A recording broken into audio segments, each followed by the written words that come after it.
kekuasaan kantor cabang ini lebih besar daripada agen gitu ya, karena dia punya kewenangan untuk pengelolaan. Jadi si manajer ini punya kewenangan untuk pengelolaan dan pengambilan keputusan. Jadi kalau teman-teman lihat biasanya ada beberapa kantor cabang yang memberikan diskon dengan nilai yang berbeda gitu ya. Di cabang A diskonnya 20%, tapi di cabang B diskonnya kok cuma 10% gitu misalnya.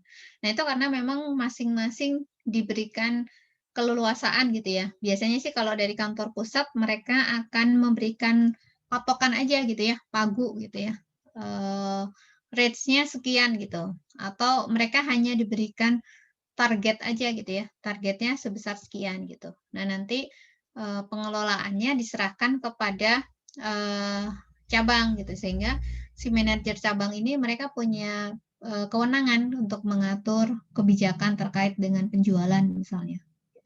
Kalau yang agen penjualan kan enggak gitu ya, agen penjualan itu hanya terima aja gitu ya. Misalnya ada customer yang mau pesan, kemudian dia mengajukan kredit gitu ya, kredit, mengajukan potongan misalnya.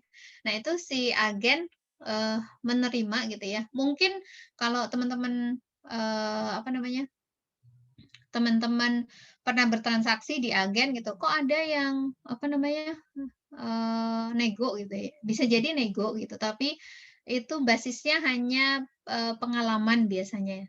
Tapi kalau yang kantor cabang itu memang dia punya kewenangan gitu. Jadi kalau agen itu memberikan saran atau memberikan nego kepada si customer, belum tentu akan dipenuhi gitu ya. Karena nanti yang eee, menetapkan penjualannya, boleh apa enggak gitu ya, itu adalah si perusahaannya, si kantor pusatnya. Tapi kalau cabang enggak, kalau cabang itu begitu kita nego dengan cabang, sama cabang oke, ya kita dapat harga segitu gitu ya. Kalau agen enggak.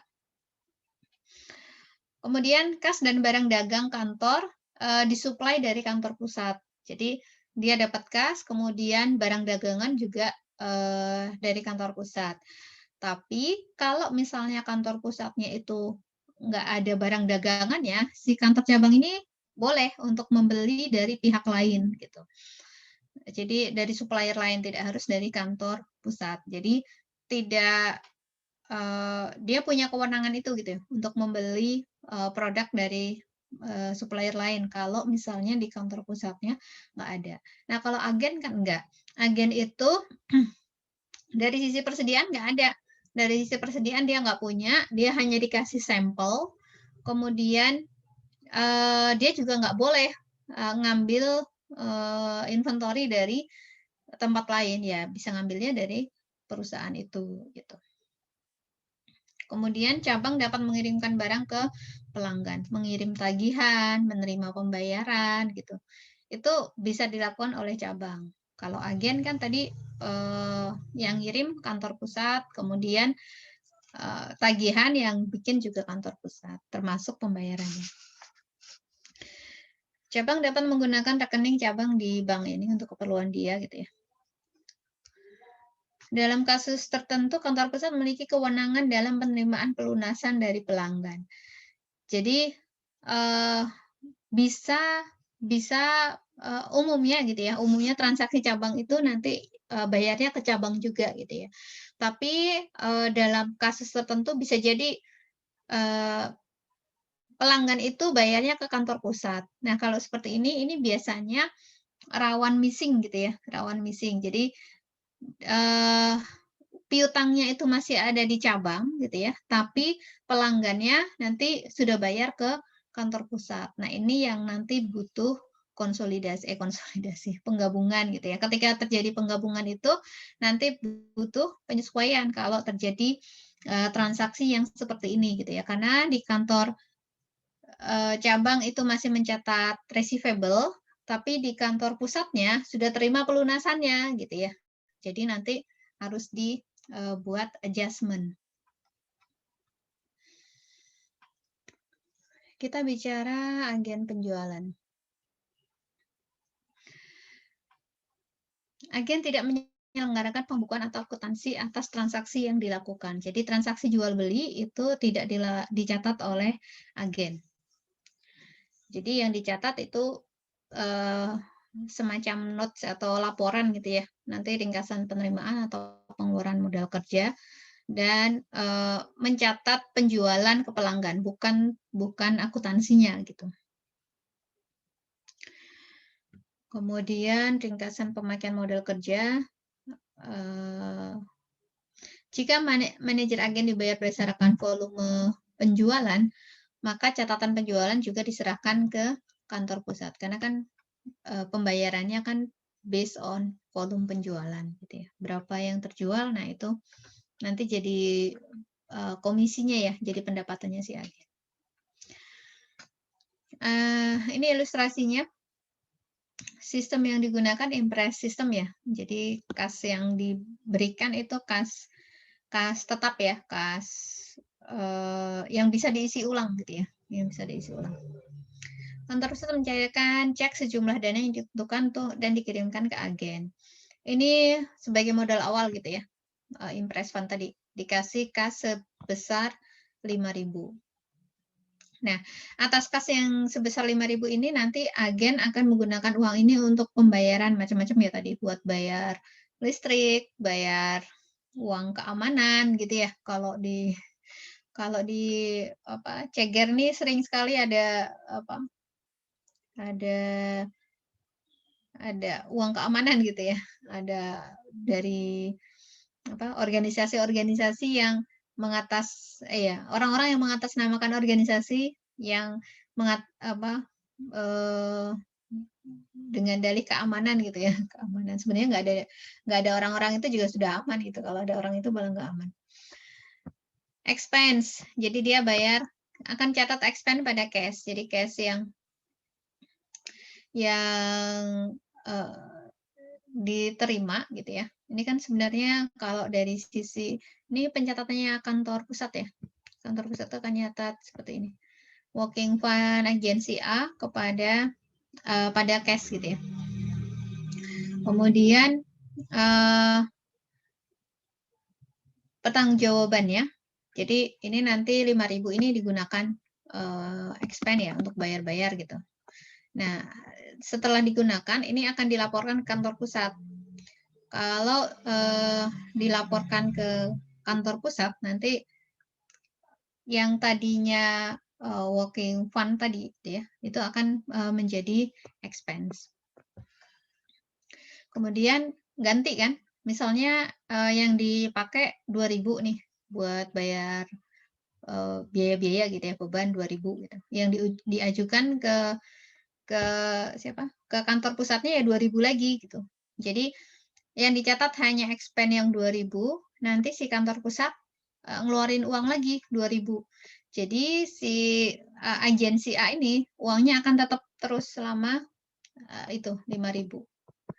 Nanti kalau udah dipakai diajukan lagi. Berapa yang udah dipakai, nah itu yang akan diganti oleh kantor pusat. Makanya kenapa di sini working fund pada cash, kok di sini expense pada cash, karena ini yang nyatat adalah kantor pusat gitu ya. Jadi cash keluar pertama impress fund, ini penggantiannya. Sudah dipakai 2.000, ya balik lagi ke agensi sebesar 2.000. Kemudian kantor pusat mengirimkan aset non-cash ke agen. Bentuknya tadi bisa sampel ya, sampel peralatan perlengkapan. Agen sampel pada inventory. Inventory-nya kan berarti berkurang ya buat si kantor pusat karena menjadi sampel buat si agen. Kemudian kantor pusat memberikan persetujuan pesanan. Berarti ada penjualan di sini ya. Ada penjualan. Catat AR pada sales, COGS pada inventory. Kemudian menerima pembayaran dari pelanggan, cash pada konvensi payable. Nah, pada akhir periode, maka transaksi-transaksi yang dilakukan oleh agen itu akan dicatat oleh kantor pusat seolah-olah itu transaksinya sendiri gitu ya. Jadi ada akun sementara untuk transaksi agen ini. Jadi masing-masing nanti akan ditutup ya, akan ditutup. Sales agensi A pada income agensi A. Ketemu income, kemudian kita akan dapatkan laba rugi gitu ya, laba ruginya, income, kemudian COGS-nya, kemudian expense. Keluar expense-nya sebesar ini. Jadi selisih antara ini kan income pendapatan ya. Kemudian income-nya di debit karena kan kita ngeluarin COGS, ada expense juga gitu ya. Nah, selisihnya ini yang 1000 ini adalah income real dari yang diperoleh oleh si agensi A tadi. Nah, ini nanti ditutup ke income summary. Gitu ya. Nah, nanti di kantor pusatnya baru akan ditutup ke RE. Kemudian jika pada akhir periode masih terdapat barang sampel yang belum habis terpakai, maka kantor pusat membuat jurnal penyesuaian. Dari sampel 4.000 ini yang kepake hanya 1.500. Berarti kok 1.500? 2.500 ya. Jadi akan dicatat ya agensi sampelnya kredit sebesar 2.500.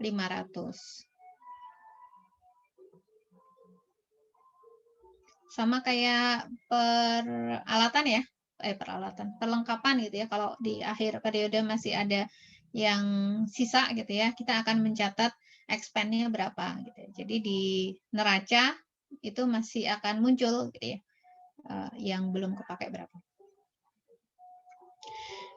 Itu agen, untuk transaksi agen dari teman-teman, ada yang mau disampaikan?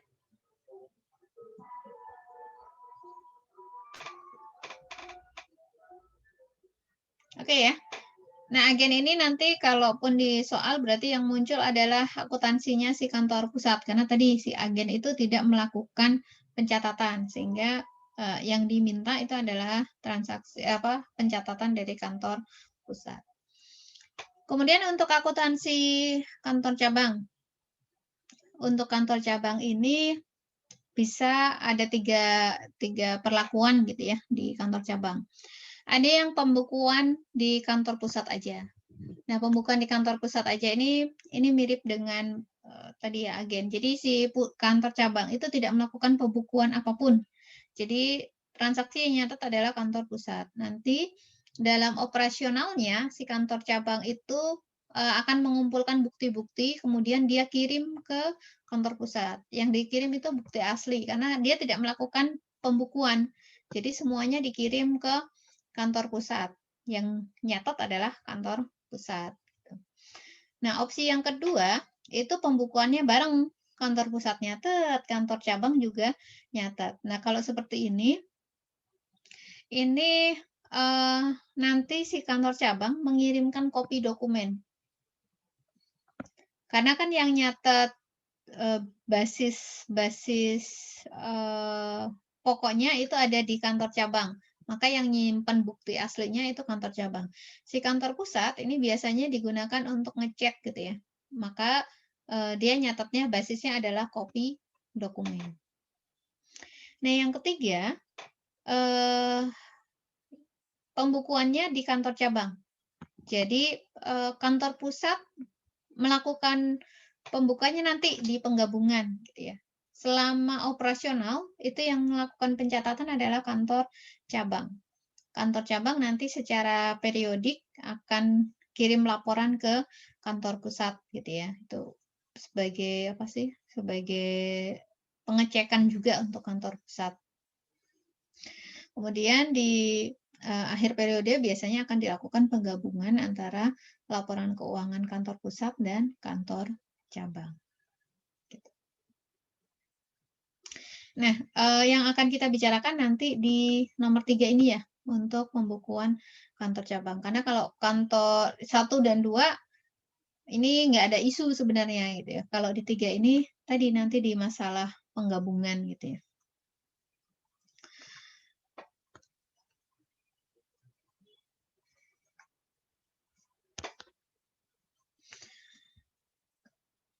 Jurnal umum transaksi kantor pusat dan kantor cabang. Transaksinya antara kantor pusat dan kantor cabang ini pencatatannya sama seperti pencatatan biasa gitu ya. Hanya nanti ada beberapa akun yang muncul karena ada hubungan antara kantor pusat dan kantor cabang. Kalau kemarin di konsolidasi, hubungan yang muncul intercompany transaction itu kan sebenarnya di masing-masing kantor itu akunnya di masing-masing perusahaan itu akunnya normal ya. Kalau ada jual beli ya, kalau ada pembelian ya nanti apa namanya, pembelian pada kas gitu ya, atau inventory pada kas gitu. Kemudian kalau ada penjualan ya sama gitu ya, receivable pada sales atau cash pada sales gitu ya. Tapi nanti di konsolnya itu baru akan dihitung ada nggak profit yang unrealized gitu ya dari transaksi itu. Nah, kalau di kantor cabang dan kantor pusat ini dari awalnya dari akunnya aja udah berbeda. Jadi nanti cabang akan menggunakan akun home office. Home office itu sama kayak modalnya modalnya si kantor pusat gitu ya. Jadi kalau kantor pusat itu memberikan kas atau memberikan barang gitu ya, itu sama kayak kantor pusat itu invest ke kantor cabang. Makanya digunakan akun home office gitu ya untuk kantor cabang. Jadi kalau terima cash dari kantor pusat, maka si branch itu akan nyatat cash pada home office. Artinya dia terima cash dari kantor pusat dan kantor pusat itu mendapat mengirimkan modal gitu ya, menempatkan modal di kantor cabang tersebut. Nah, bagi si home office, si kantor pusat itu juga nanti akan menggunakan akun branch atau investment in branch. Jadi branch atau investment in branch itu ya sama kayak investment in subsidiary gitu ya. Nah, ini dia investment di cabang. Jadi kalau dia ngirim kas gitu ya buat cabang, maka kantor pusat akan nyatet branch pada cash. Branch ke berapa gitu ya. Cabang ke berapa. Nah, akun home office sama branch ini sifatnya reciprocal. Sama kayak intercompany transaction ya. Sifatnya resiprokal. Jadi harusnya sama nih antara kantor pusat dan kantor cabang. Jadi kalau kantor cabang itu mencatat ada home office sebesar 1.000, maka kantor pusat harus nyatat adanya branch sebesar 1.000. Gitu. Nah, nanti kalau nggak sama gimana? Kalau misalnya di kantor pusat udah terima uang, di kantor cabang tadi ya masih nyatat receivable misalnya, itu ada penyesuaian. Kantor cabang mengetorkan kas ke kantor pusat sebesar 5.000. 5.500 ya. Kantor cabang akan nyatat home office pada cash dia keluar, masuk mengurangi modalnya si kantor pusat, kemudian dia cash pada branch. Kemudian yang kedua,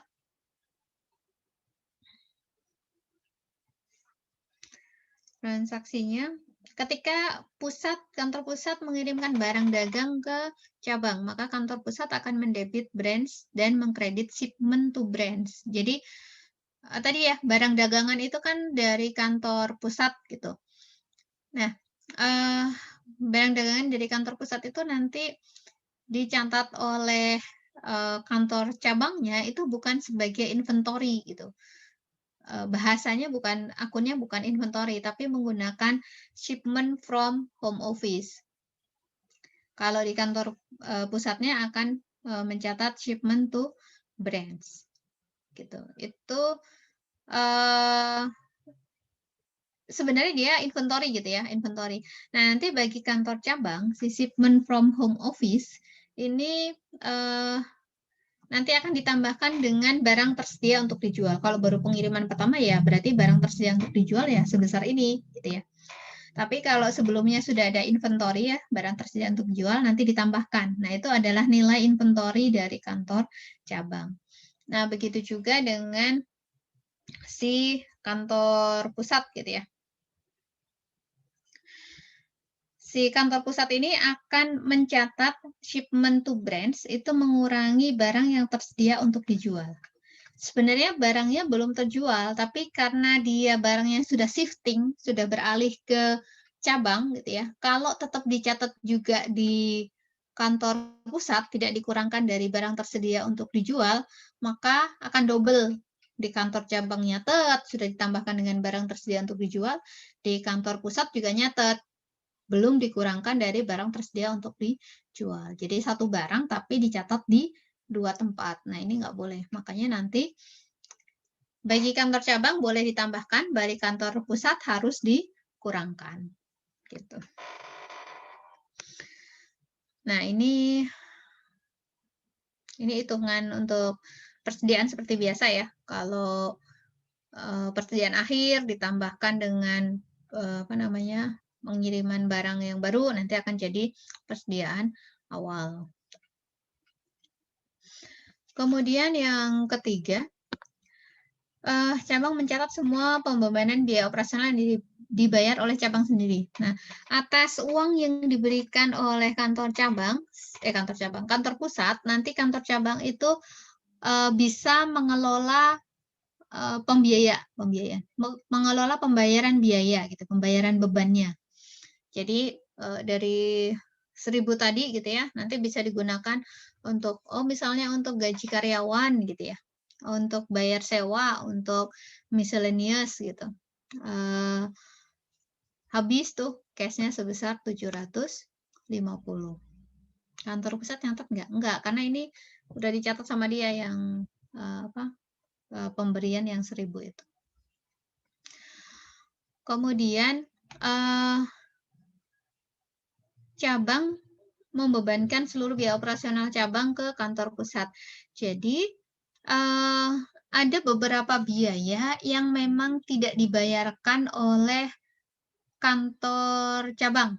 Ada biaya-biaya yang dibayarkan oleh kantor pusat, tapi pemakaian atau pembebanannya itu ada di kantor cabang. Sehingga nanti yang mencatat biaya atau beban-beban itu adalah kantor cabang. Jadi misalnya nih ada insurance expense, tax expense, advertising expense. Ini biasanya itu dicatat pembayarannya dilakukan oleh kantor pusat gitu ya, kantor pusat. Jadi pembayaran insurance itu biasanya bareng semuanya bayar insurance. Nah, si kantor pusatnya itu mencatatnya itu prepaid insurance. Jadi di transaksi ini kantor cabang itu akan mencatat expense-nya, sementara di kantor pusat itu akan mencatat asetnya. Ini kan aset nih.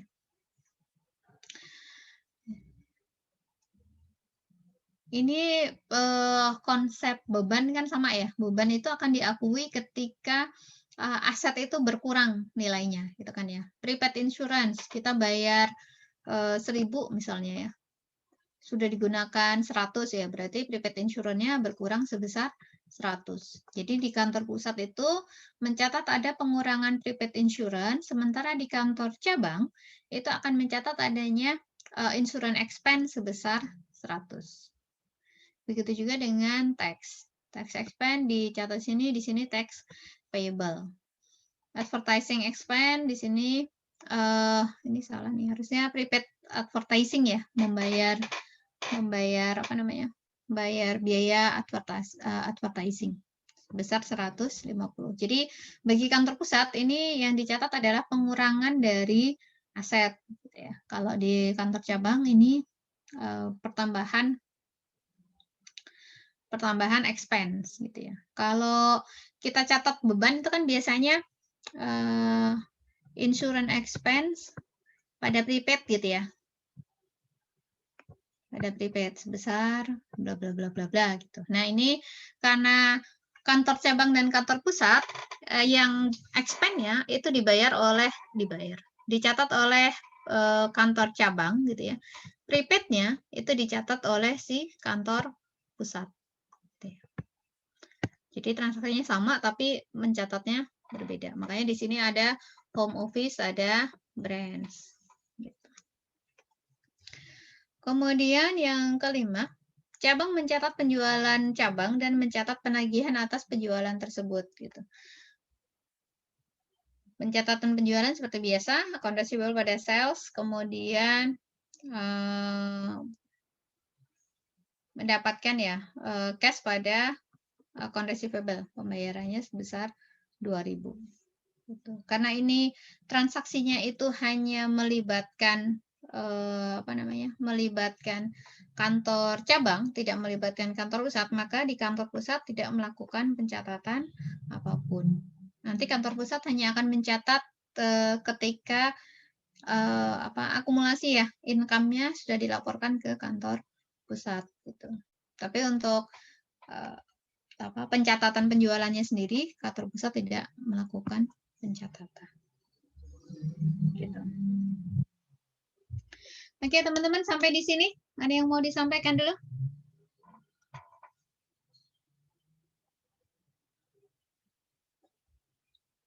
Agen, kantor pusat dan kantor cabang.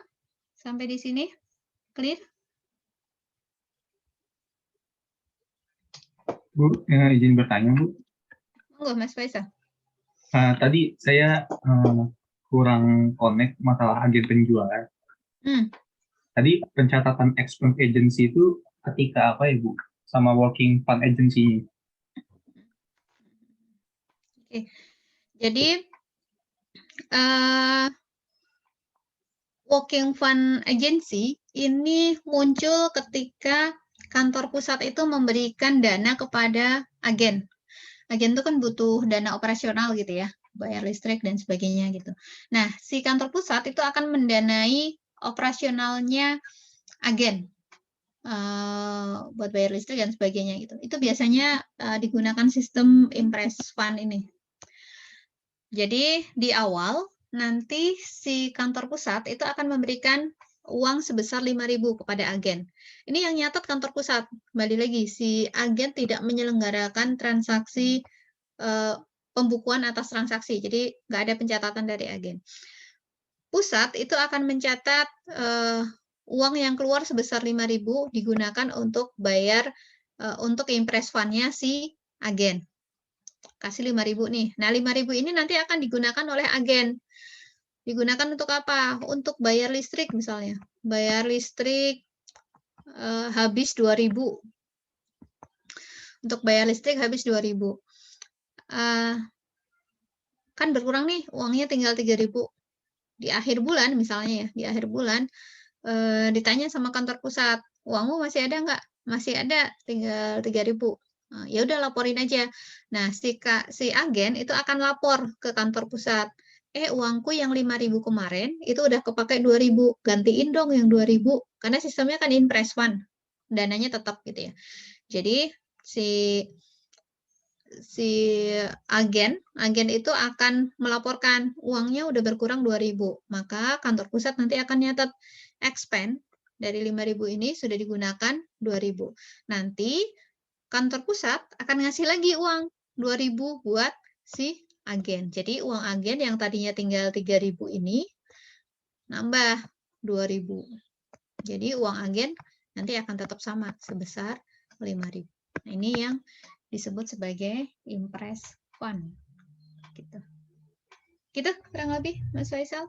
Oh iya, siap Bu. Terima kasih Bu, paham Bu. Oke. Ada lagi teman-teman yang lain? Izin bertanya Bu. Ya, enggak, masih ada.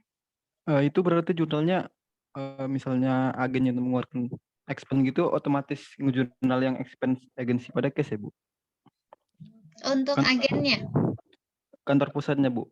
Kantor pusat. Kantor pusat itu hanya akan mencatat kalau agennya melaporkan atau meminta penggantian. Oh iya, baik Bu. Paham Bu. Jadi kalau misalnya nih dari uang 5.000 itu nanti digunakan 1.000 untuk bayar listrik gitu misalnya. Kemudian 500 buat keamanan gitu ya. Kemudian 1.000 lagi untuk bayar apa namanya? Untuk biaya perbaikan misalnya. Nah, sepanjang si agen ini tidak melaporkan, maka si siapa namanya? Si kantor pusatnya itu tidak akan mencatat expense ini. Jadi dia baru akan mencatat expense kalau si kantor agen ini melaporkan, uangku udah kepake nih 2.500. Maka nanti si kantor pusat akan ganti lagi. Oh, nih aku ganti 2.500 lagi. Dia akan nyatat expense pada cash sebesar 2.500. Gitu. Baik Bu, terima kasih Bu. Oke. Ada lagi teman-teman yang lain? Izin bertanya Bu. Ya, enggak. Mas Adi. Untuk yang jurnal transaksi kantor pusat dan cabang yang nomor 2 itu. Jadi itu yang pengiriman barang dagang dari kantor pusat ke kantor cabang itu berarti asumsinya menggunakan sistem perpetual periodik Bu ya. Jadi kalau perpetual nanti tinggal sebenarnya diganti inventory gitu Bu. Tapi ya bisa sih kita, cuman mungkin mostly ya, saya nggak tahu. Tapi yang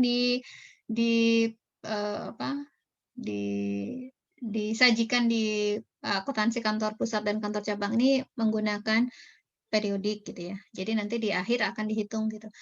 Karena kalau dia menggunakan, sebenarnya bisa sih menggunakan inventory, hanya harus ditandain gitu ya Mas ya.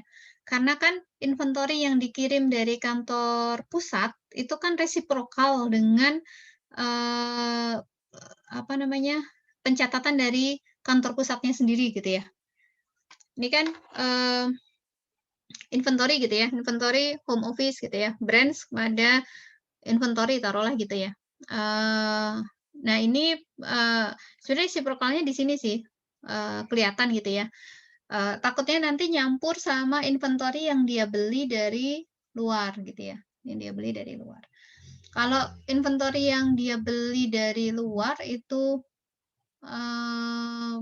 pencatatannya menggunakan home office juga nggak masalah sih. Itu juga akan dicatat ke home office gitu ya.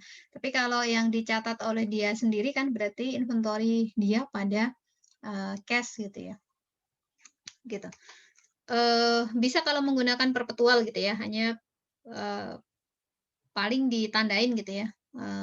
Kalau sebenarnya kalau dari jurnalnya home office gitu ya, itu juga udah kelihatan bahwa itu dari home office gitu. Cuma takutnya apa namanya, kecampur gitu. Tapi nggak apa-apa. Gitu Mas Ardi. Baik, makasih Bu. Oke. Ada lagi teman-teman yang lain?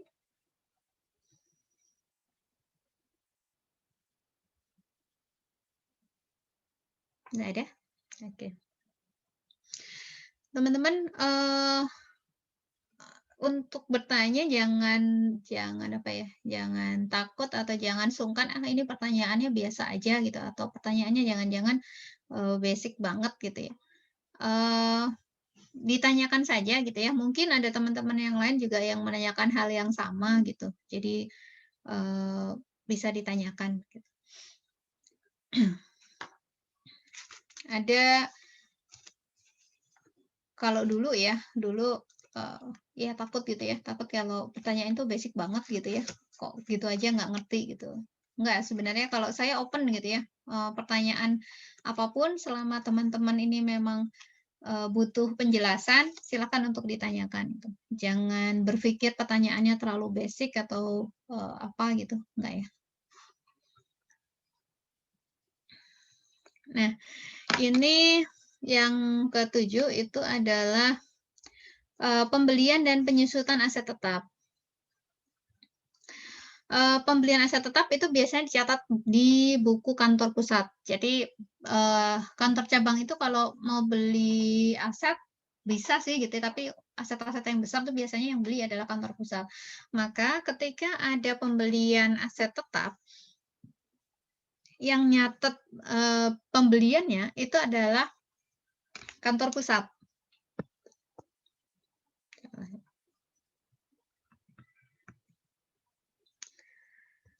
Yang nyatet itu adalah kantor pusat. Kantor cabang nggak nyatet. Jadi nanti ini kan muncul di neracanya si kantor pusat ya, ketika penggabungan. Jadi kantor pusat nyatat equipment pada cash sebesar 3.000. Tapi equipment ini nggak dipakai sama kantor pusat. Equipmentnya dipakai oleh kantor cabang. Lah terus gimana? Karena dipakai oleh kantor cabang, maka yang mencatat penyusutannya itu adalah kantor cabang. Yang mencatat penyusutannya adalah kantor cabang. Sama kantor cabang itu kan catatnya depreciation expense pada home office. Kemudian atas penyusutan ini nanti sama kantor pusat akan dicatat branch pada accumulated depreciation sebesar 3.000. Jadi kalau di transaksi ini hanya ketambahan home office sama branch ya. Sebenarnya kan kalau pencatatan beban itu depreciation expense pada accumulated depreciation. Tapi karena ini si kantor cabangnya menyelenggarakan pembukuan sendiri, sementara asetnya itu adalah miliknya kantor pusat, maka depreciation expense itu tetap di kantor cabang, tapi akumulasinya nanti ada di kantor pusat. Gitu. Kemudian bagaimana kalau kantor cabang melakukan pembelian? Jadi pembelian aset tetap oleh kantor cabang itu nyatatnya tetap di kantor pusat. Jadi ini ada pembelian tanah ya. Membeli tanah seharga 2.000 secara tunai. Maka dia akan nyatat land-nya bukan punya dia gitu ya. Land yang dia beli itu nanti akan dicatatnya di kantor pusat. Karena dicatat di kantor pusat, dia hanya nyatatnya home office. Cash dia keluar nggak? Keluar sebesar 2.000. Maka nanti di kantor pusat akan dicatat land pada branch sebesar 2.000. Gitu. Kemudian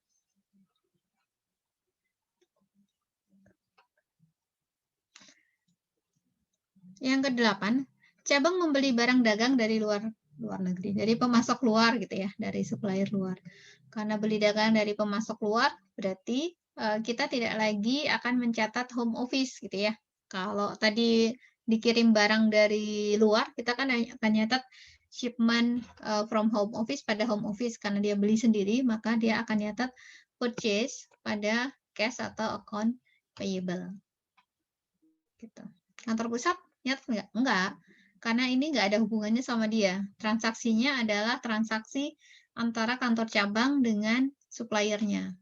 Lah ini kan yang beli juga kantor cabang gitu ya. Tapi kenapa dia yang nyatat asetnya itu adalah kantor pusat?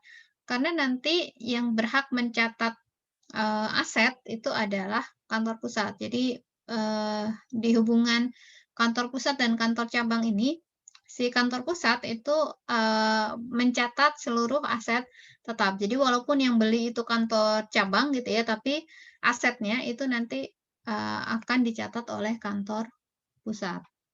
Gitu. Jadi ketika di penggabungan nanti kantor cabang memang tidak punya aset gitu ya. Semuanya dicatat oleh kantor pusat. Kemudian yang terakhir penentuan laba rugi kantor cabang. Ketika cabang melaporkan laba periode berjalan, kantor pusat akan mendebit branch dan mengkredit branch income. Pada akhir periode, cabang akan menutup semua akun-akun seperti lazimnya pada siklus akuntansi. Jadi di kantor cabang, seluruh expense dan purchase yang sudah dia lakukan selama periode itu akan ditutup ke income summary. Expense-nya Ada berapa tadi? Benar ya, 1350 ya. 400, 200, 600, 750 sama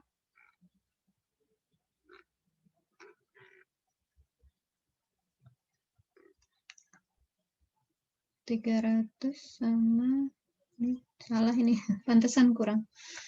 Ini ya.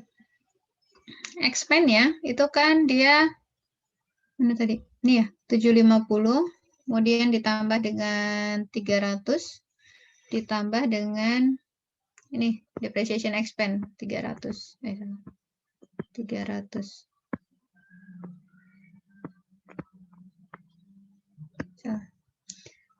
1.350 ya expense-nya. Kemudian ada purchase sebesar 350 tutup ke income summary 1.700. Dia punya salesnya kelihatan. Salesnya 2.000.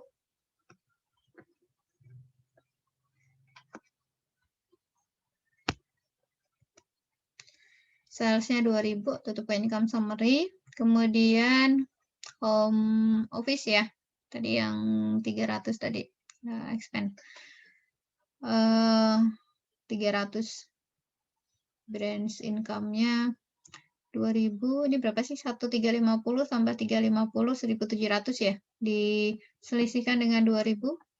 Ketemu income-nya sebesar 300. Maka kantor cabang akan nyatat income summary dilaporkan ke home office ya sebesar 300 tambahan modal untuk home office. Di kantor pusat akan nyatat branch-nya investment in branch ya. Itu nyatat nambah sebesar 300 brand income-nya 300. Kemudian ditutup ke income summary sebesar 300. Oke, sampai di sini teman-teman. Ada yang mau disampaikan?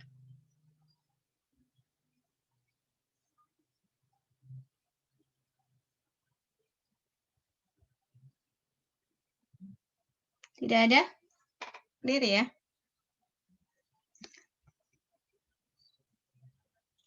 Saya izin minum sebentar ya.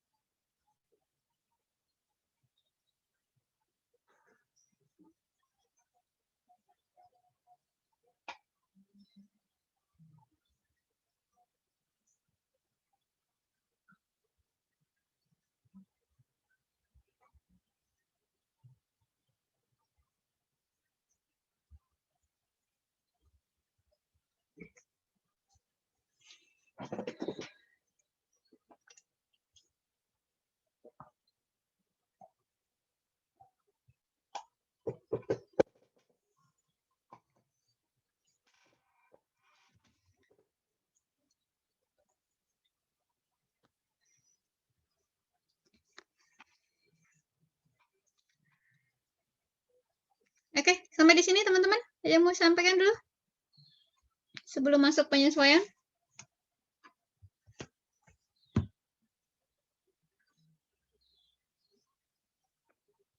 Tidak ada? Baik. Nah, yang akan kita bahas ini adalah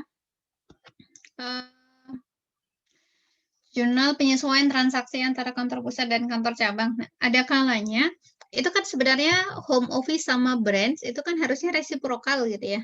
Karena di kantor pusat nyatet, di kantor cabang juga nyatet gitu ya. Harusnya selaras lah ya. Tapi ada kalanya, si home office sama branch ini nggak nyambung gitu ya. Ada kalanya di home office sudah dicatat gitu ya, di branch-nya belum dicatat gitu. Jadi karena ada perbedaan gitu ya, maka butuh jurnal penyesuaian. Gitu. Jadi proses transfernya itu belum selesai gitu ya, masih masih di jalan gitu ya, belum sampai. Contoh yang pertama, kantor pusat mengirimkan barang dagang seharga 3.000 ke kantor cabang. Dan pada akhir periode, barang dagang tersebut belum sampai ke cabang, sehingga cabang belum membukukan pengiriman barang dagang tersebut.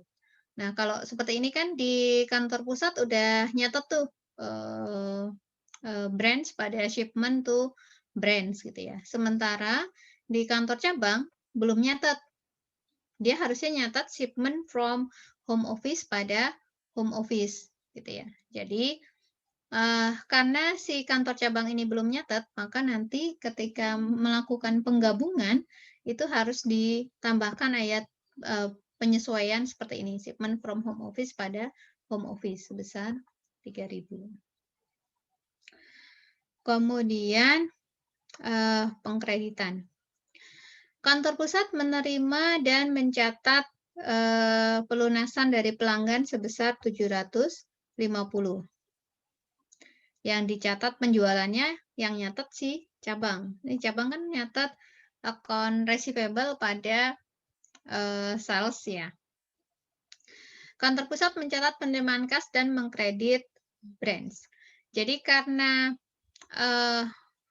akun receivable-nya itu masih di kantor cabang, padahal dia sudah dilunasi, maka nanti si kantor cabang itu membuat penyesuaian seperti ini.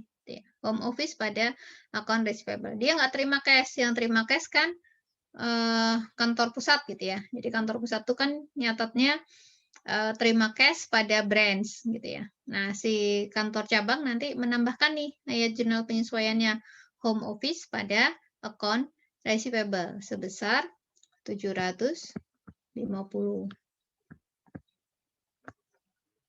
Gitu. Kemudian yang ketiga, cabang membeli peralatan 1.000. Pencatatan peralatan itu kan dilakukan oleh si kantor pusat. Tapi kantor pusat belum dapat notifikasi nih. Oh, ternyata si cabang itu beli peralatan ya, gitu ya. Baru ketahuan. Maka nanti ketika penggabungan kantor pusat yang nyatet. Kan kantor cabang nggak nyatet nih, yang nyatet kantor pusat. Maka dicatat equipment pada brand sebesar 1.000. Gitu. Nah, ini jurnal penyesuaian itu lebih kepada kayak apa ya, kayak correcting entries ya, kalau saya bilang. Karena dia mencatat sesuatu yang terlewat gitu ya, yang seharusnya dicatat, tapi karena memang belum diketahui atau belum nyampe barangnya, maka si baik kantor cabang ataupun kantor pusat tidak mencatat gitu. Maka nanti tinggal di mana nih yang harus disesuaikan, apakah kantor cabang atau kantor pusat. Gitu. Oke, sampai di sini teman-teman. Adjustment. Oke ya. Oke. Baik. Oke, kita masuk Bu, di ilustrasi. Bu Ya, izin enggak? bertanya Bu. Iya, Berarti Mas Faisal. tadi terkait yang dikirimkan itu, berarti kalau misalkan pencatatannya salah, berarti berpengaruh juga ke cabangnya. Kalau pencatatan kantor pusatnya salah gitu ya? Iya Bu. Ya misalnya salah angka gitu ya? Iya Bu. Kantor pusatnya harusnya, kalau kantor pusat kan harusnya dia jurnalnya branch pada shipment to branch gitu ya. Harusnya 3.000 tapi jadi 300 gitu ya. Nah, nanti berarti seperti akuntansi biasa sebenarnya ya, yang dari kantor pusat ini dibenerin dulu. Kalau 300 kan berarti kurang ya, harusnya 3.000, berarti kurang 2.700. Nanti ditambahkan tambah 2.700 gitu ya. Branch pada shipment to branch gitu. Terus yang di kantor cabang bikin penyesuaian seperti ini, shipment from home office pada home office sebesar 3.000 gitu. Jadi nanti harusnya ketahuan ketika mau nyatet misalnya di kantor cabang. Kalau kantor cabangnya kalau nggak ketahuan bahwa kantor pusatnya salah, dia tetap 300 ya nanti di sini tetap 300 juga gitu ya. Nah nanti baru ketahuannya setelah tahun berikutnya ternyata begitu. Nah itu nanti berlaku berlaku ayat penyesuaian di tahun berikutnya. Gitu, Mas Faisal. Terus kalau misalkan di cabangnya beda pengakuan inventory, misalkan dia pakai shipping point gitu, ini kan ceritanya harus tetap diakui sama cabangnya, gimana? Apa Ya, tetap dicatat atau enggak perlu? masalah pengiriman ya. Iya. Karena ini pengiriman dari kantor pusat, maka sebenarnya tidak ada pengakuan shipping atau destination ya. Beda dengan kalau kita beli ya. Kalau kita beli kan ada syarat penjualannya gitu ya. Shipping point atau destination point gitu. Nah, itu kita akan mengakui di titik tersebut gitu ya. Tapi karena ini pengiriman dari kantor pusat kan memang tidak ada klausul shipping point atau destination point gitu ya. Yang jadi fokus, yang jadi perhatian ketika ada pengiriman dari kantor pusat ke kantor cabang itu adalah akun resiprokalnya gitu. Beda kalau yang dia beli dari luar gitu ya. Ini ya, kalau dia beli dari luar itu kan bisa jadi ada syarat shipping point atau destination point. Maka titiknya itu adalah di persyaratan tersebut gitu ya, destination atau shipping point. Tapi kan nggak ada hubungannya sama kantor pusat karena dia beli sendiri nih, beli sendiri. Jadi kantor pusat ya nggak nyatet apa-apa. Nah ini bukan akun resiprokal. Gitu. Jadi nggak perlu adjustment sih kalau seperti ini. Gitu, gitu Mas Faisal. Oke, baik Bu, terima kasih. Ada lagi teman-teman yang lain?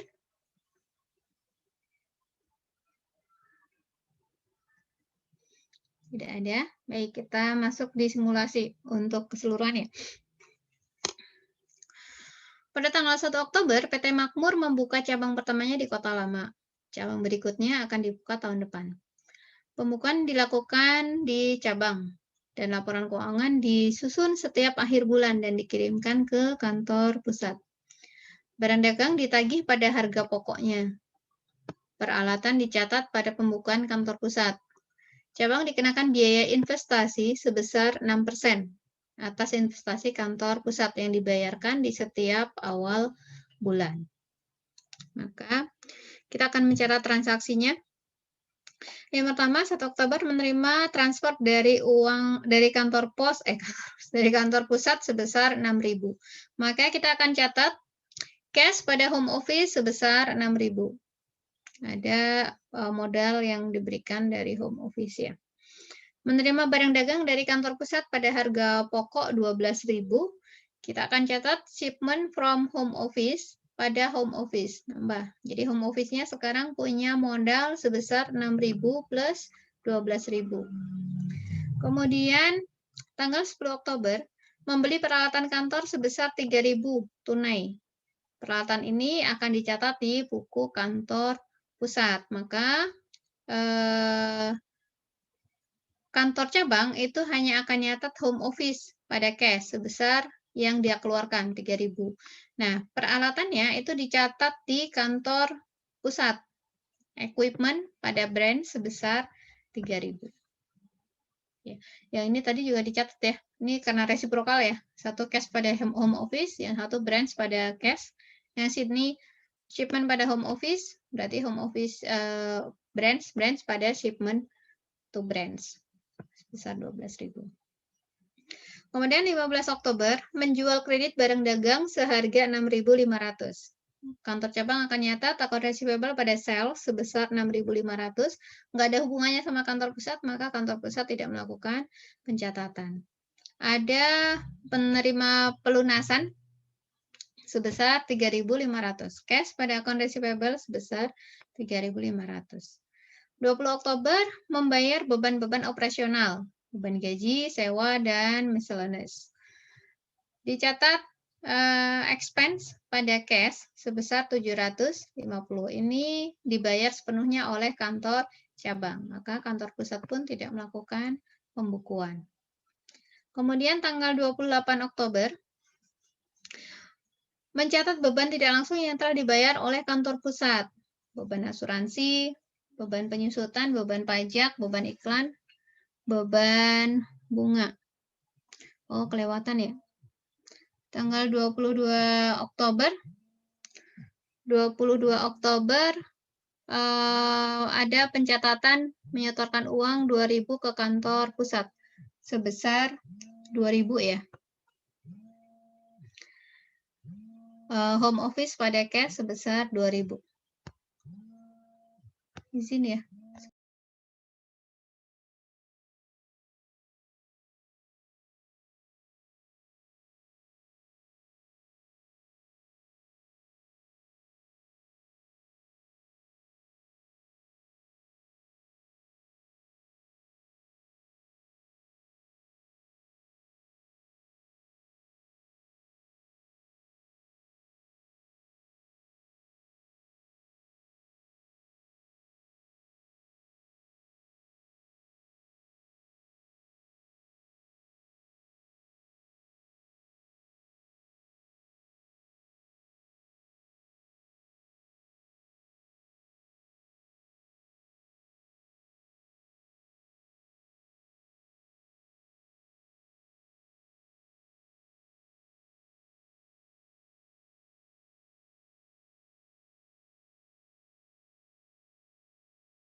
Tanggal 28 Oktober tadi ya,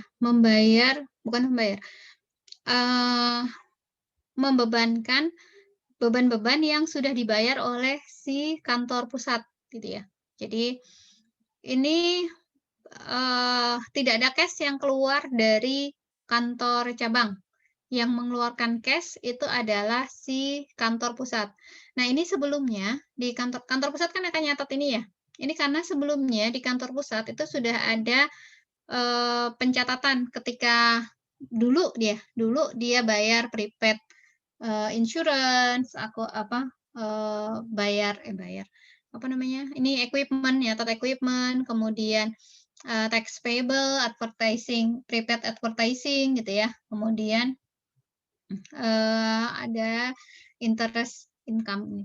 Jadi semuanya sudah dicatat duluan. Ini aset-aset yang muncul belakangan yang ada di sini prepaid insurance itu adalah pengurangan aset gitu ya. Pengurangan aset yang sudah dicatat oleh si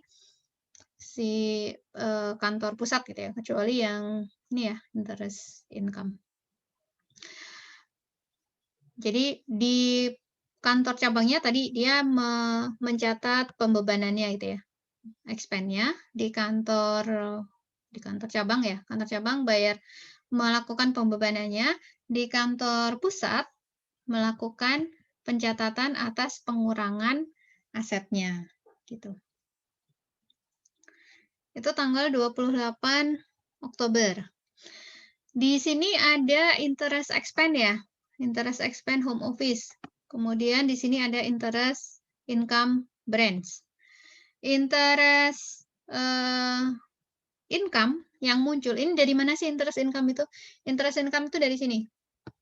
Ada 6% yang dia tetapkan gitu ya, kantor pusat itu menetapkan bahwa cabang harus membayar biaya investasi yang sudah dilakukan kantor pusat kepada kantor cabang sebesar 6%.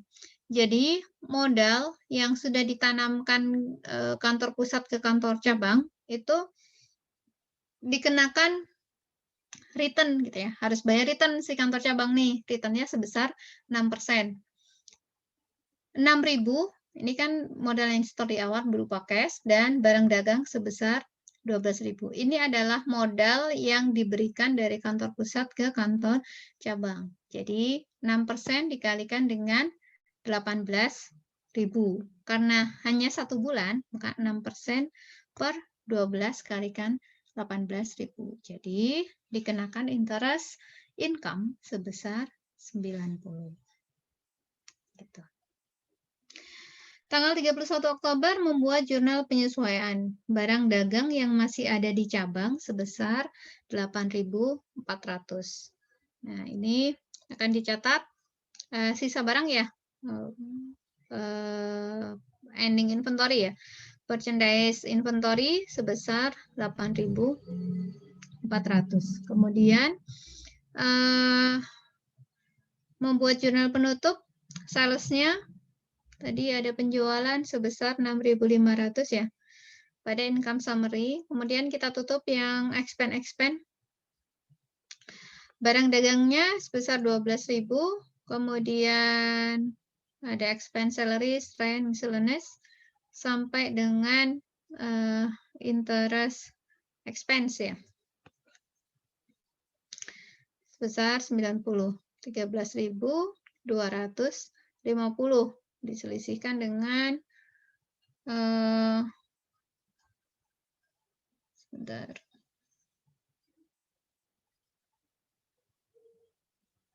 $1.650 ya. 6.500 ditambah dengan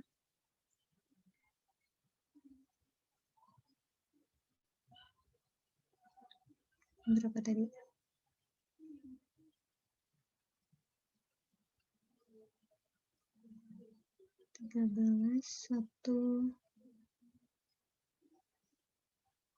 12.000. Saya harus ngecek lagi nih.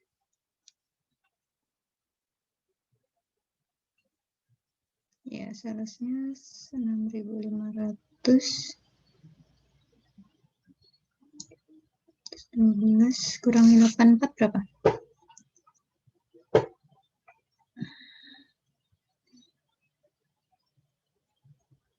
Uh, 3.800 ya. 3.800.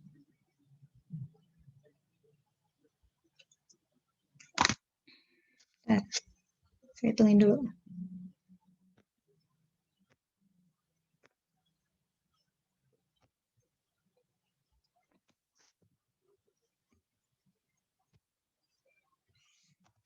$1.500.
Sebelas berapa nih? 13.50.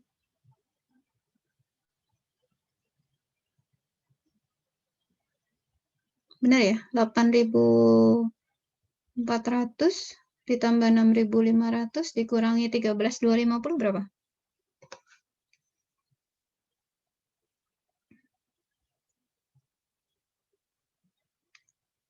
14.900 dikurangi 13.250. Benar ya? 1650 ya?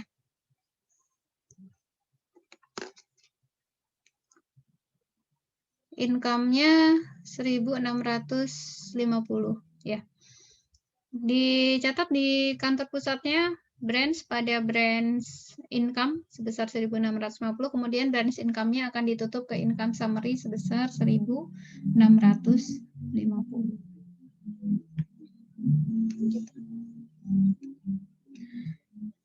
Oke, sampai di sini teman-teman. Ada yang mau disampaikan?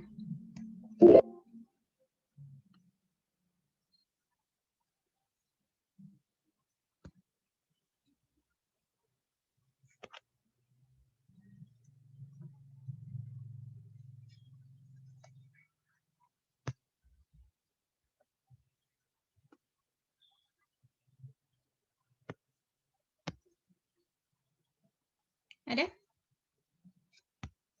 Nggak ada ya? Oke ya. Ini benar ya? Income dari apa namanya?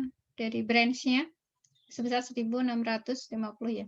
8.400 tambah 6.500 dikurangi 13.250. Ketemu 1.650.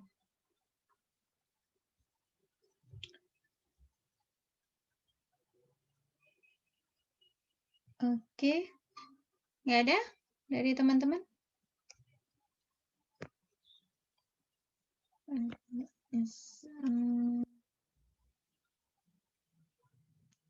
Oh, tugasnya belum dikasih ya. Bentar.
Cuma satu ya.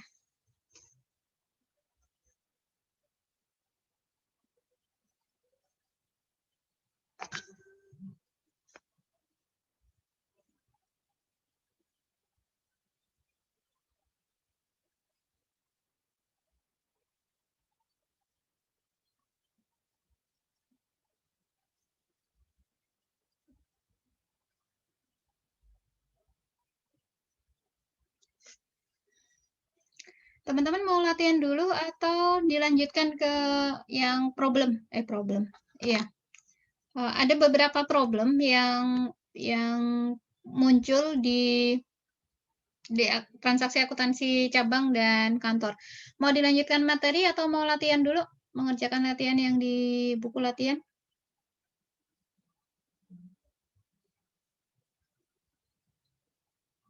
Masih 20 menit ya.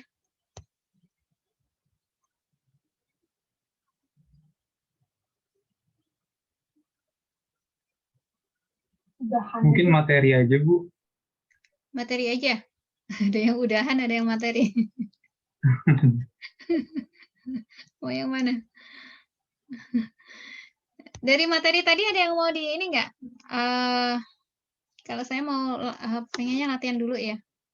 Jadi nanti teman-teman itu sampai ke sini ya, sampai ke membuat apa namanya gabungan gitu ya, laporan keuangan gabungan antara home office sama branch. Yang di buku latihan ada 2 cabangnya ya. Jadi kalaupun ada penyesuaian nanti ada tergantung dari 2 cabang tadi juga gitu ya. Tinggal ditambahkan sih ini kan brand 1 ya. Nanti tambahkan lagi brand 2 gitu. Kalau adjustment dan elimination kan akan ngikut di branch-nya masing-masing kan, di cabangnya masing-masing. Gitu. Nah ini tadi lanjutannya yang ini tadi, ini kan udah selesai nih pencatatan dari kantor cabang dan kantor pusat. Teman-teman nanti akan diminta sampai mengerjakan worksheet ini gitu ya, penggabungan kantor pusat dan kantor cabang. Kalau ini net income, sebenarnya dari sini udah ketahuan ya, udah kelihatan. Net income-nya sebesar 1.650 gitu ya, kalau dari jurnal ini gitu. Tapi nanti teman-teman juga harus bisa menyusun income statement yang untuk branch-nya aja gitu. dari salesnya yang 6.500 gitu ya. Kemudian dikasih shipment awalnya 12.000 tapi masih ada inventory endingnya 8.400 gitu ya. Jadi ada gross profit sebesar ini. Kemudian dikurangi dengan expand 1.160, dapat operating expense dikurangi dengan interest expense yang 90 tadi. Nah, ini penyusunan laporan laba ruginya pun sama dengan akuntansi yang biasa gitu ya, bahwa si interest itu dimasukkan beda dengan expense yang lain gitu ya, operational expense. Kan ini pembiayaan ya, pembiayaan tuh harus disajikan secara berbeda. Maka kita ketemu net income-nya 1.650. Nah, ini baru ke eliminasi ya. Eliminasinya income from brands gitu ya, sebesar 1.650 pada brands sebesar 1.650. Kemudian yang shipment ini juga dieliminasi. Tadi kan ada shipment from home office sebesar 12.000 gitu ya. Ini kan di sini transaksinya. Nih. Shipment from home office, di sini shipment to brands gitu ya. Nah, ini dieliminasi. Eliminasinya shipment to brands dibalik ya ke shipment from home office sebesar 12.000 gitu. Kemudian mengeliminasi akun resiprokal. Akun resiprokal itu yang ada term home office dan brands gitu ya. Kita lihat di sini di transaksi ini.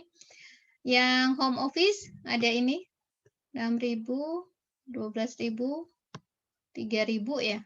Kemudian ada 2.000, ada 500, ada lagi. Ya, 1.650 gitu ya. Nah, ini kan ini sama brands ya. 6.000, 12.000, 3.000, 2.000, ini resiprokal. 500 ya. Kemudian 1.650.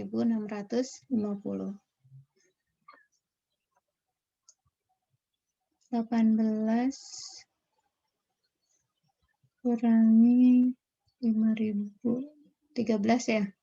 Dikurang 18 dikurangi 5.000, 13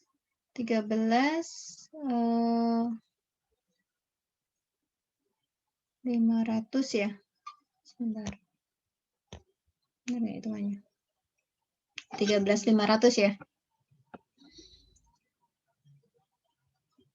Ketemunya tadi ya. 6. Kalau di sini terlalu kecil ya. 6.000. Nih ya, 6.000 tambah 12, 18. 18 dikurangi 3.000 sama 2.000, 5.000 ya. 18 dikurangi 5.000, 13 ya. Ditambah dengan 500, 13.500. Kalau ini kan dieliminasi di sini ya. 1.650 kan udah dieliminasi di sini. Jadi tinggal mengeliminasi home office pada brand sebesar 13.500. Kemudian mengeliminasi untuk yang interest income pada interest expense sebesar 90. Nah, nanti kertas kerjanya kan seperti ini penggabungannya.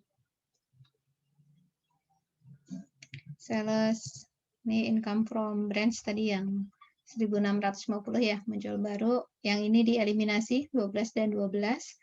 Ini juga dieliminasi interest income. 13 ini muncul ya, 13.500 dieliminasi di sini sama di sini yang brands home office 13.500, brands-nya 13.500. Kemudian ini income from brands dengan brands-nya 1.650.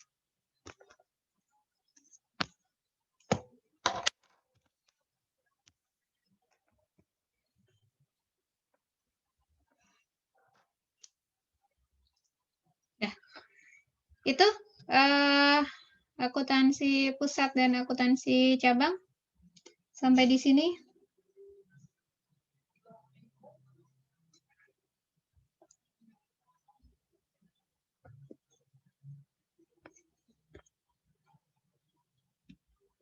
Ya, selesai ya nanti ya.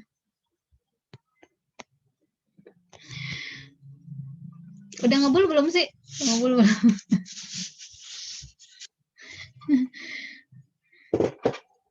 Lanjut materi? Atau sudah aja? Tadi siapa yang bilang udah aja? Kita lihat di pelatihan ya.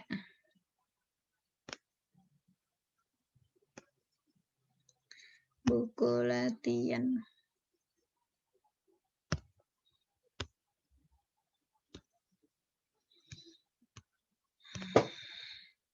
Ini cuma ada satu nih.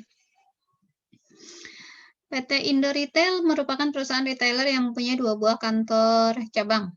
Perusahaan cabang, pembukaan cabang dilakukan secara terpisah. Pengiriman barang dagang dari pusat ke cabang ditagihkan dengan margin 25%. Wah, ini harus yang itu. Semua aset tetap dicatat di pusat dengan depresiasi 5 tahun garis lurus tanpa nilai sisa.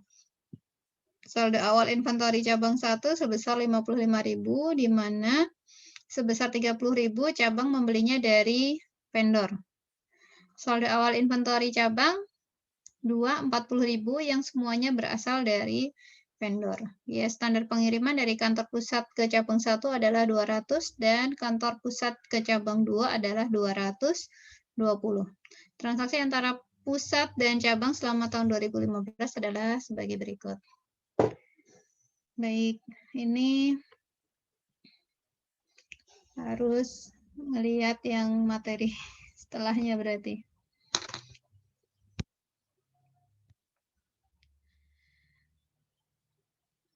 Ini masalah-masalah yang muncul ketika hubungan antara kantor pusat dan kantor cabang gitu ya.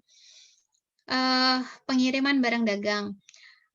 Pengiriman barang dagang dengan harga di atas harga perolehannya, di atas cost. Kalau tadi kan yang 12.000 itu kan sesuai dengan cost-nya gitu ya.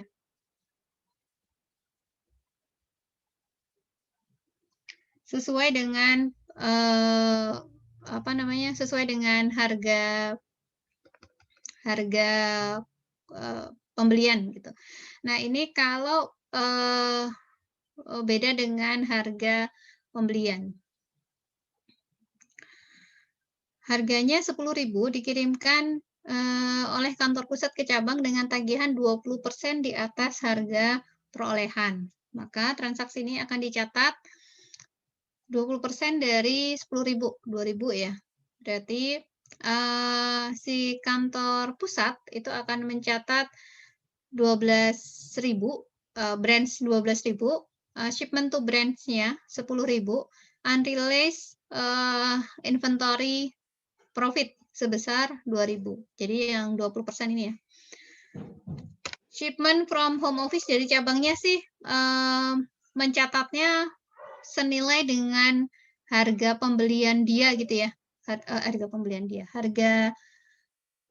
Harga di atas marginnya gitu ya, 12.000. Shipment from home office 12.000, home office-nya 12.000 gitu.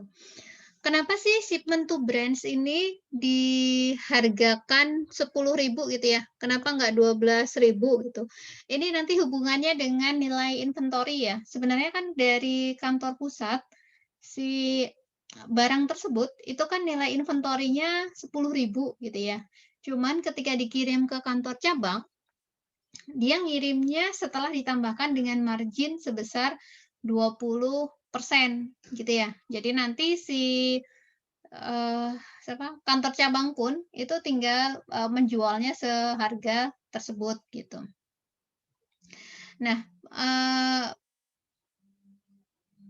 nanti ketika di akhir periode si kantor pusat ini menghitung inventorinya itu kan akan dikurangkan sesuai dengan nilai inventory atau sesuai dengan COGS-nya gitu ya, 10.000. Kalau dia nulisnya 12.000 akan menjadi salah karena itu sudah termasuk margin gitu. Nah, soal tadi juga sama gitu ya. Berarti nanti yang akan berbeda itu adalah di shipment to branch-nya.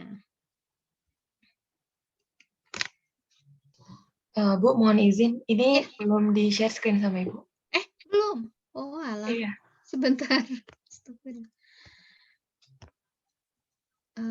Oke. Nih, ya. Jadi, tadi barang dagangan diperoleh. Jadi si kantor pusat itu sebenarnya beli barang dagangannya itu harganya 10.000 gitu ya. Hanya ketika mengirimkan ke kantor cabang, dia mengirimkannya udah net ditambah dengan margin 20%.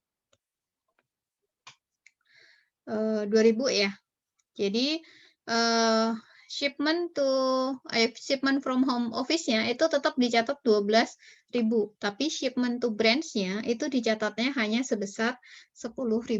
Jadi yang unreleased profit sebesar 2.000 ini belum dicatat sebenarnya. Nah, ini nanti transaksinya sama seperti intercompany profit transaction. Jadi yang akan diakui oleh kantor pusat profitnya itu nggak full 2.000 kalau semua barangnya belum terjual.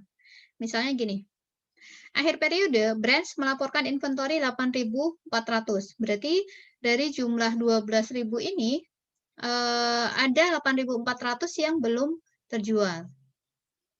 COGS-nya 3.600. Maka dari sudut pandang kantor pusat, inventory tersebut harusnya itu adalah sebesar 8.400 dibagi 120%. Karena kan di 8.400 ini sudah masuk 20% margin. Jadi kantor pusat itu akan mencatat bahwa nilai inventory itu adalah sebesar 7.000. Dan COGS-nya itu adalah sebesar 3.000. Laba cabang dinaikkan sebesar 600. Barang yang terjual oleh cabang itu adalah sebesar 3.600 dibagi 12.000 ya totalnya. Sebesar 30%. Jadi laba yang terrealisasi oleh cabang itu adalah 30% dari 2.000 tadi gitu ya. Ini dari 2.000 ini kan unreleased gitu ya. Yang terrealisasi itu adalah 600 dari 2.000 tadi. Gitu. Maka nanti akan dicatat untuk menutup laba cabang ke buku kantor pusat gitu ya. Catat branch pada branch income sebesar 5.000. Kemudian ada unreleased ya. Unreleased-nya yang tadi 2.000 di debit 600 berarti sudah terrealisasi sebesar 600. Jadi branch income-nya itu adalah sebesar 5.600. Di kantor cabang ini akan nyatat income summary pada home office-nya sebesar 5.000. Yang dia catat ya income-nya dia aja gitu kan. Kalau ini kan pengakuan dari kantor pusatnya ya. Jadi kantor pusat itu punya fokus bahwa dari 2.000 itu belum boleh diakui semua gitu ya. Yang rilis itu baru 600 dari 2.000 tersebut. Gitu. Sampai di sini, teman-teman?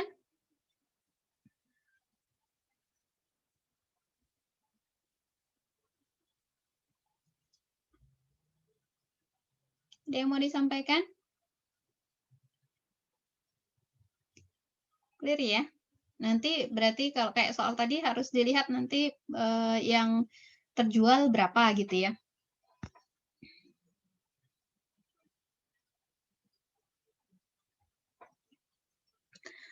Ini pengiriman barang dagang ke cabang sesuai dengan harga kos, itu sama kayak yang tadi ya, 12 yang di awal ilustrasi tadi, itu kan sesuai dengan harga kos gitu ya. Kalau dengan harga selain harga kos, nah ini nanti pengaruhnya kan di financial position ya. Ini di merchandise inventory di home office gitu ya, 100.000, di branch 45.000. Nah, nanti kalau digabungkan itu bukan 145.000 itu. Kenapa? Karena di dalamnya ada unrealized intercompany profit sebesar 5.000. Maka ketika digabungkan nanti merchandise inventory-nya itu hanya sebesar 140.000 gitu ya, bukan 145.000. Itu dampak dari yang tadi ya, yang beda harga, beda dikirimkan tidak at cost gitu.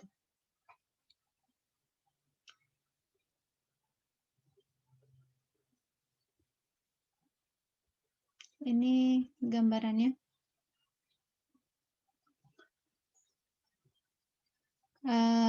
Ada eliminasi ya, eliminasi dari income from branch gitu ya. Untuk yang income from S-nya, ini yang dari branch-nya kan ada 5.000, kemudian ada unrealized profit-nya sebesar 13.000. Kemudian ini mengeliminasi pengiriman barangnya.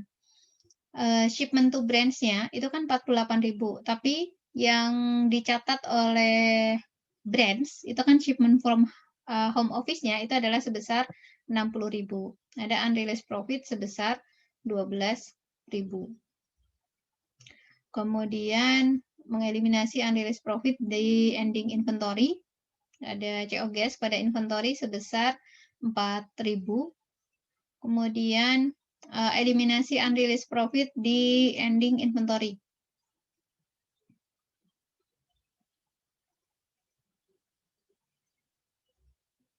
Ending beginning ya, sebesar 5.000. Kemudian eliminasi akun resiprokal untuk home office dan branch dari sini. Unrealized profit, inventory, ini shipment-nya. Ini yang office-nya. Gitu ya. Ini harus dibaca pelan-pelan lagi sih transaksinya.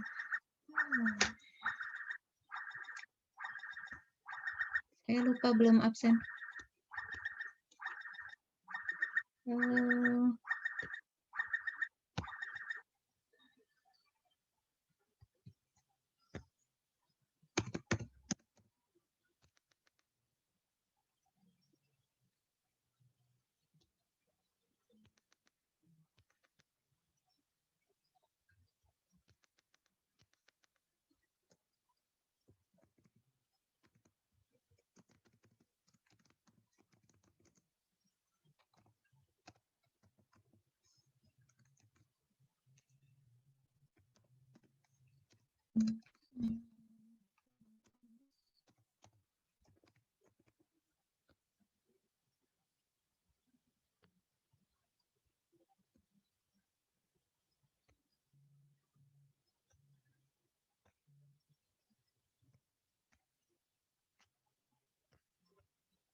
Oke.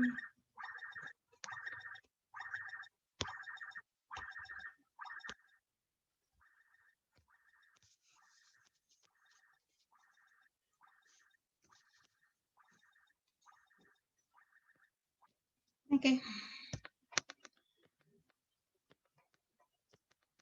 Baik teman-teman, untuk hari ini mungkin sampai di sini ya. Teman-teman nanti mengerjakan yang di buku latihan. Yang di buku latihan itu nanti kompleksitasnya ada 2 cabang gitu ya. Tapi perlakuannya sama akuntansinya. Jadi yang home office cabang-cabang tinggal kalau di worksheet-nya tambahin 1 lagi cabangnya gitu ya.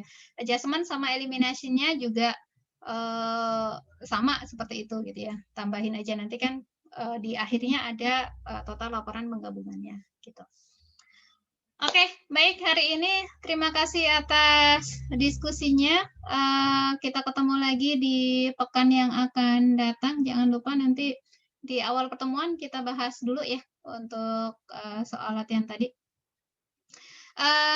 Untuk soal latihan nanti dikirimkan dikumpulkan di GCR ya. Saya belum buat itunya, lupa. Di GCR nanti di-upload di sana aja. Baik, terima kasih untuk hari ini. Sampai ketemu pekan depan. Selamat pagi. Assalamualaikum warahmatullahi wabarakatuh. Waalaikumsalam warahmatullahi wabarakatuh. Terima kasih Bu. Terima kasih banyak Bu. Izin and with Bu.